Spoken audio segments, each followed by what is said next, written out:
বিশ্বের সবচেয়ে বড় জলবিদ্যুৎ প্রকল্প চীনের থ্রি গর্জেস ড্যাম। চলতি ডিসেম্বরে এই প্রকল্পের 30 বছর পূর্ণ হয়েছে।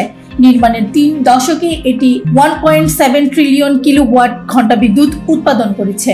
থ্রি গর্জেস প্রকল্পের ফলে চীনের সাশ্রয় হয়েছে 55 কোটি টন কয়লা, প্রায় 149 কোটি টন কার্বন ডাই অক্সাইড নিঃসরণ কমিয়েছে এটি।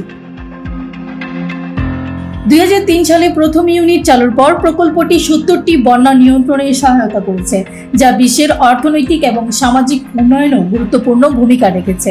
এছাড়াও প্রকল্পটি 360 বিলিয়ন কিউবিক মিটার পানি সরবরাহ করেছে, যা পানীয় জল ও সেচের কাজে ব্যবহৃত হয়েছে।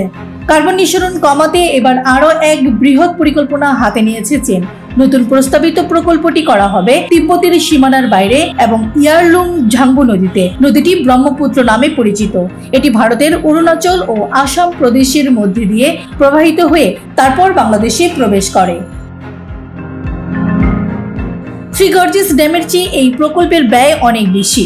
কারিগরি খরচ সহ সব মিলিয়ে এই প্রকল্পের জন্য সম্ভাব্য ব্যয় ধরা হয়েছে 34.83 বিলিয়ন মার্কিন ডলার।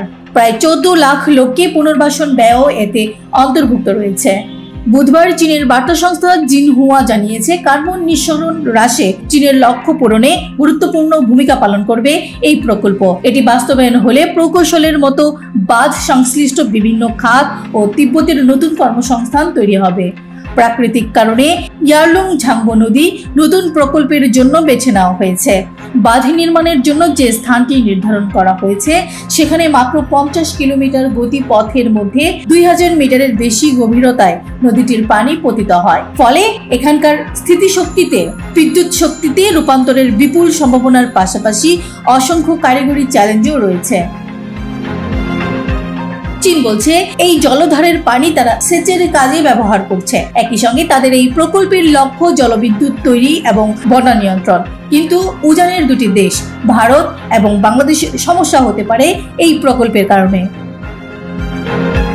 ঠিকানা নিউজ ডেস্ক রিপোর্ট।